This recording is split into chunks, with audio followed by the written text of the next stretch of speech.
होगा रात को 10 बजे से, 10:01 से सूतक प्रारंभ होगा और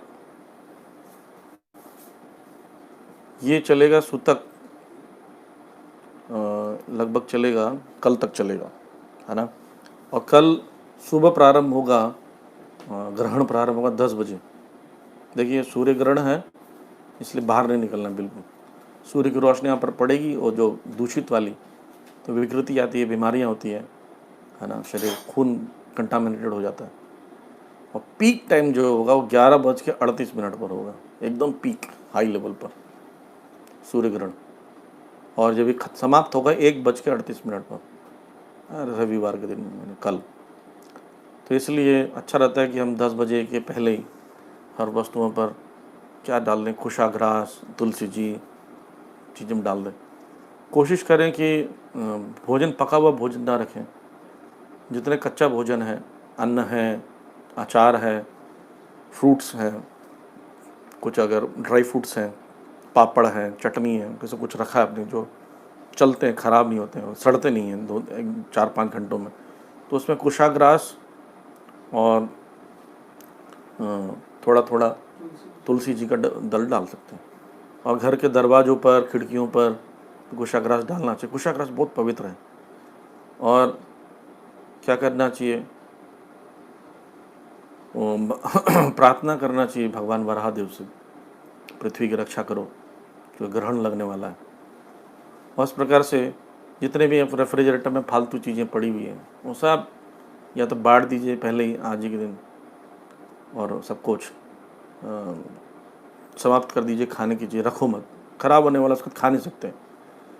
और उसके बाद ऐसा भोजन कीजिए आज की शाम को 6 बजे तक, 10 बजे तक वो डाइजेस्ट हो जाए, अन्न पेट बना रहे।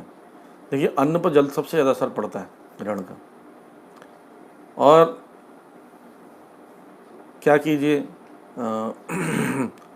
उस समय कुछ कुकिंग मत कीजिए, जब बाहर मत निकलिए। सबसे बेस्ट चीज़ है उस समय हरे कृष्ण मंत्र जपा जाए। और इवन दूध भी नहीं पीना है, रात्रि को दूध पहले पी लेना चाहिए। और उस समय जल भी पीना मना है, जो जल वल पीना पहले पी लो। सोना तो 10 बजे सो जाओ, आराम से दिन भर सो, रात्रि में भी पहले सो जाओ। उस समय फालतू करने की जरूरत नहीं है। ऐसे तो बोलते सोने नहीं मिलता, खाना नहीं मिलता है। उस समय यूरिन पास करने में जाना नहीं चाहिए, ऐसे ही बताया, यूरिन स्टूल पास करने नहीं जाना चाहिए। पर अगर इमरजेंसी तो कर सकते हैं, रोकना ठीक नहीं है ना। और बीमार व्यक्ति, पेशेंट्स जो हैं, क्रोनिक इलनेस है, प्रेग्नेंट लेडीज़, बच्चे, बूढ़े लोग हैं, उनको ध्यान रखें खाने पीने में, उनका समय से दे दें। वो अपने आप से नहीं लेंगे, है ना, उनको गड़बड़ हो जाएगा उनको। और वैसे तो बोला जाता है कि इस समय जगे रहना चाहिए, तो उस समय अगर जगे हैं तो हरे कृष्ण मंत्र जरूर करें, जाप करें। बताते हैं, मैंने बताया था, कई करोड़ों गुना फल मिलता है हरे कृष्ण मंत्र जपने का, इस समय आप जपते हैं तो। और कोई ऐसा भौतिक कर्म ना करें, टीवी देखना, लूडो खेलना, जुआ खेलना, सब फालतू की चीज़ें ना करें। और उस समय उस ऊपर के देखना भी नहीं चाहिए। सूर्य की तरफ सब देखे तो गया आपका, आंखों की रोशनी धीरे धीरे कई महीनों में घट जाएगी, बिल्कुल जीरो हो जाएगी। और उसके बाद दूसरे दिन जब आप ग्रहण हो जाएगा तो स्नान आदि कर लीजिए। और स्नान आधा घंटे बाद स्नान आदि करके सबको शुद्ध कर लीजिए। आचमन पात पूर्वा गंगा गंगे चौमने गोदावरी सरस्वती, ये सब कर कर और जल को छिड़किए, अपने ऊपर छिड़किए और सब वस्तुओं को छिड़क दीजिए, जल को शुद्ध कर दीजिए कुशाग्रास से। और उसके बाद आप दान आदि कर सकते हैं। तो मान लीजिए किसी को भूख लगती है ग्रहण के दौरान, तो आप फल ले सकते हैं इमरजेंसी में, ये ध्यान रखना। और दान आदि कर सकते हैं। क्या क्या दान कर सकते हैं?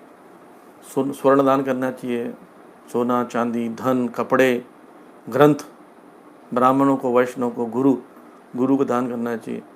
उनकी सेवा में गाय या गरीब लोगों को देना कुछ, वो दे सकते हैं। और ये होना चाहिए, लेकिन बाद में, जब आप ग्रहण हो चुका उसके बाद स्नान आदि कर कर सब कुछ चैंटिंग वैंटिंग करके चैरिटी करना चाहिए। इसमें बहुत ज़रूरी है प्रेग्नेंट लेडी का। ऐसा बताया जाता है प्रेग्नेंट लेडी का सूर्य ग्रहण के समय जाती है तो बच्चा को असर पड़ जाता है। तो उस समय जो गृहिणी है उसके चारों ओर बहुत सारे अपने लोग होने चाहिए, प्रिय लोग होना चाहिए, ताकि उसको मन को चिंता ना हो। वो हो तो उनको चिंता नहीं होगी।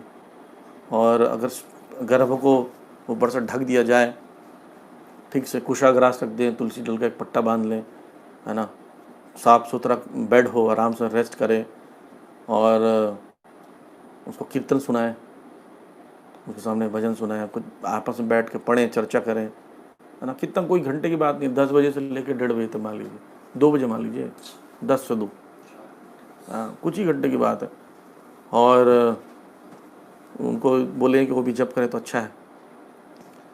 बताया जाता है कि हरे कृष्ण मंत्र का जप करना, हरि कथा सुनना, हरि कीर्तन करना, चैरिटी देना, मिलियन ट्रिलियन टाइम्स का फ़ायदा मिलता है ना। इस भक्ति करना सबसे बेस्ट है। इसको पुण्य काल कहा गया शास्त्रों में। इसलिए ग्रहण के समय लोग, जैसे भगवान पूरे सूर्य ग्रहण के समय गए थे कुरुक्षेत्र, याद होगा आपको कथा। बाकी तो आप जानते हैं 4 नियमों का कठोरता सब पालन करना है तो सब करते ही हैं भक्त लोग। और तो ये ध्यान रखें, ये भागवत के ग्रहण के समय इन चीज़ों को बड़ा ध्यान रखें। और वैसे तो अर्चवीर की सेवा बंद नहीं की जाती, पर इस दौरान तो इतनी सेवा घरों में होती नहीं है, तो अवॉइड कीजिए बाकी सेवाएं। चैंटिंग हियरिंग रीडिंग में ज़्यादा ध्यान